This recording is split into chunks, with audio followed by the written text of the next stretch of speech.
Assalamualaikum warahmatullahi wabarakatuh. Selamat siang Bapak, selamat siang rekan-rekan. Saya selaku moderator pada materi 2 dari menit 21 sampai 40. Langsung saja kita masuk ke penyaji yang akan dibawakan oleh Saudari Ervina Syahrini. Untuk waktu dan tempat dipersilakan.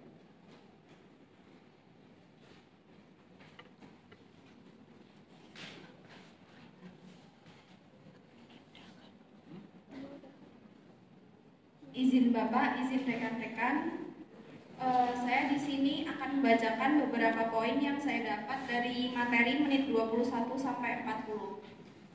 Yang pertama, adanya keluhan dari petani yang menginginkan penyuluhan pelatihan secara langsung di lapangan. Yang kedua, masyarakat meminta pemerintah untuk lebih peduli terhadap pemenuhan pokok transmigran pembudidaya ikan koi.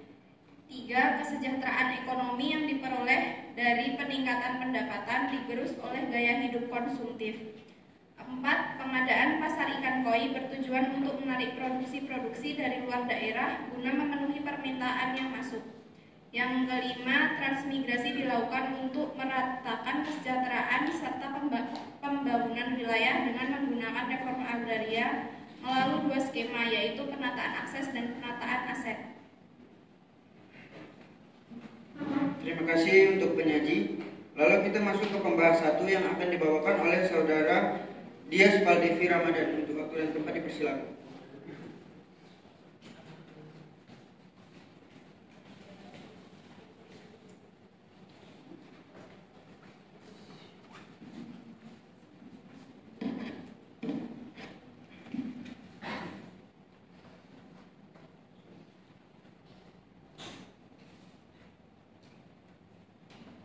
Baik, terima kasih atas waktunya. Dari penyaji kedua tadi saya mengambil poin nomor 4, yang mana beliau mengatakan pengadaan pasar ikan koi bertujuan untuk menarik produksi dari luar daerah guna memenuhi permintaan yang masuk. Di sini saya kaitkan ke teori pilihan rasional, yaitu yang nomor 2, alternatif pilihan tersedia bagi setiap aktor. Karena dari penelitian yang telah dilaksanakan, ketika permintaan pasar ikan koi banyak namun tidak didukung dengan produksinya, sebenarnya ada beberapa alternatif yang dapat dilakukan untuk meningkatkan produksi dan memenuhi permintaan pasar. Salah satunya yang meningkatkan kapasitas kolam atau membangun kolam yang lebih besar sehingga jumlah koi yang dihasilkan bertambah banyak.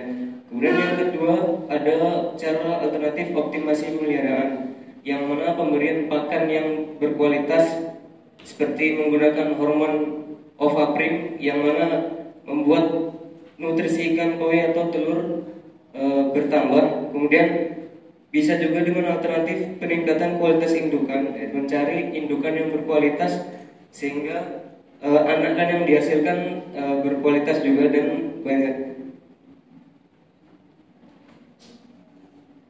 Dari beberapa alternatif di atasnya, ketika permintaan pasar ikan koi banyak namun tidak didukung dengan produksinya, apakah ada alasan khusus atau hal yang mempengaruhi diadakannya pengadaan pasar ikan koi untuk mengatasi permintaan dan penawaran yang tidak seimbang?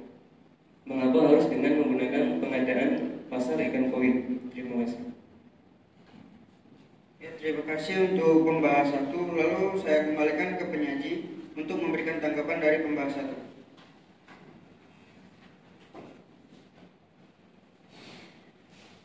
Dengan diadakannya pengadaan pasar tersebut, produsen ikan koi memiliki beberapa alasan dan keuntungan tersendiri, yaitu yang pertama dapat menjangkau lebih banyak konsumen dan memperluas jaringan distribusi termasuk ke daerah-daerah yang belum terlayani.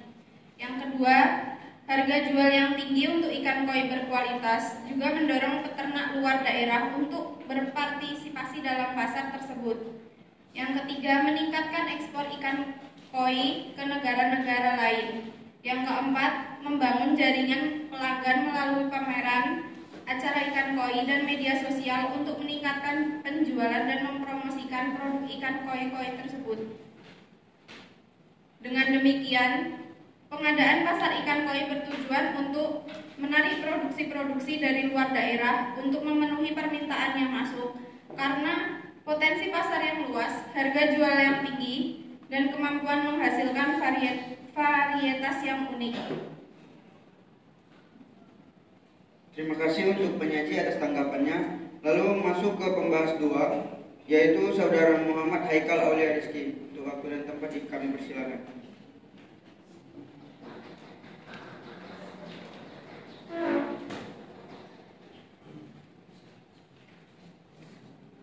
Baik, terima kasih waktunya. Mohon izin Bapak, mohon izin rekan. Baik, saya tertarik pada poin 5, menit ke-21 sampai 40 yang berbunyi, transmigrasi dilakukan untuk meratakan kesejahteraan serta pembangunan wilayah dengan menggunakan reforma agraria melalui 2 skema, yaitu penataan akses dan aset.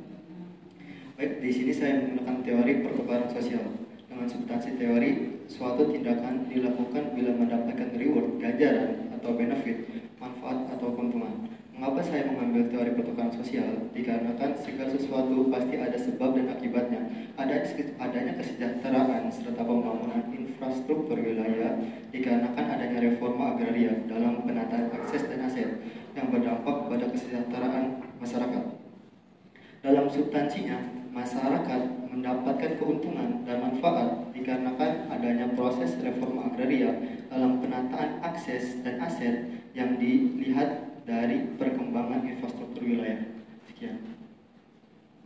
Ya, terima kasih untuk pembahas 2. Lalu kami kembalikan ke penyaji 1 untuk memberikan tanggapan dari pembahasan 2. Tanggapan saya mengenai pernyataan penyaji 2 tentang teori pertukaran sosial tersebut, saya setuju bahwasanya teori pertukaran sosial memberikan benefit kepada seseorang yang melakukannya. Dalam hal tersebut, masyarakat mendapatkan benefit tentang kesejahteraannya yang dapat dilihat dari segi infrastruktur wilayah.